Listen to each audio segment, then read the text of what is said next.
இன்னைக்கு நாம வீடியோவில் யாரை பற்றி பேச போகிறோம் தெரியுமா? என் மவனை பற்றி பேச போகிறோம் முதல்ல. ஏன்னா நேற்று ராத்திரி என் மவன் இந்த ஐபிஎல் மேட்சை பார்த்துக்கிட்டு இருந்தான் கிரிக்கெட்டை. அப்போ நீ சாப்பிட வாழன்னு சொல்லி கூப்பிட்டேன், சாப்பிட வா சூரியான்னு கூப்பிட்டேன். அவன் உடனே எப்போ நான் ஐபிஎல் மேட்ச் முடிச்சு சாப்பிடுதம்மான்னு சொல்லி சொன்னான்.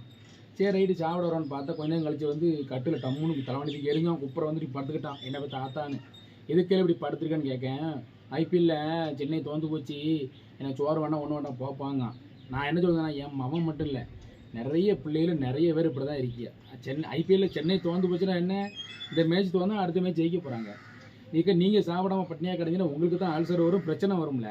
இல்லை அவங்க தோந்தாலும் ஜெயிச்சாலும் அவங்களுக்கு லாபம் தான். ஏன்னா அவங்க ப்ரொமோஷன் மட்டும் துட்டு வரும், அவங்களுக்கு கிரிக்கெட் மேட்ச் துட்டு கொடுத்துருவாங்க கோடிக்கணக்கில். ஏன் நம்ம வந்து சாப்பிடலாம் அல்சரில் கொண்டு நம்ம தான் கடைசியில் ஆஸ்பத்திரியில் செக்அப் பண்ணணும். நானே கேரளாவில் ஆட்டோ ஓட்டிக்கிட்டு இருக்கேன் சம்பளத்துக்கு, மாத சம்பளத்துக்கு. அப்படி சத்தம் போட்டேன் அவனை. அதே மாதிரி நிறைய பேர் சொல்கிறேன், ஐயா இந்த சென்னை தோந்ததுக்கு காரணம் என்ன தெரியுமா?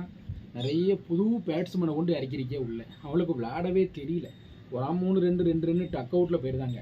அதுக்கப்புறம் பார்த்தா நம்ம தலை தோனி ஐயா நீங்கள் வந்து ஏன் கடைசியில் வந்து இறங்கி மேட்ச் விளையாடுதியோ? மொதல் ஆளை வந்து இறங்கி விளையாண்டுச்சு, ரன்னை ஏற்ற வேண்டியதானே. நான் உங்கள் ஒரு ஆளுக்காக தான் நான் சென்னை மேட்ச் நானும் பார்ப்பேன், எப்போது பார்ப்பேன். தோந்தது காரணமே சென்னை மேட்ச்சில் புதுசு பேட்ஸ்மேன் போடன்னு தோந்துட்டாங்க.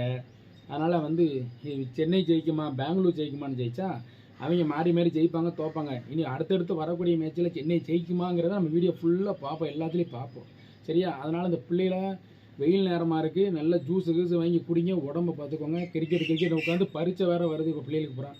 முழுவாண்டு பரீட்சை நல்லா எழுதுங்க, நல்ல மார்க் எடுங்க. அதைத்தான் நானும் சொல்லுவேன், என் பையனுக்கும் சொல்லியிருக்கேன். நம்ம வீடியோ படித்தா லைக் பண்ணி கமெண்ட் பண்ணி ஷேர் பண்ணி மறக்காமல் நம்ம சேனலை சப்ஸ்கிரைப் பண்ணி பெல்லை அமைக்கிறீங்க ஐயா. நன்றி, வணக்கம் ஐயா.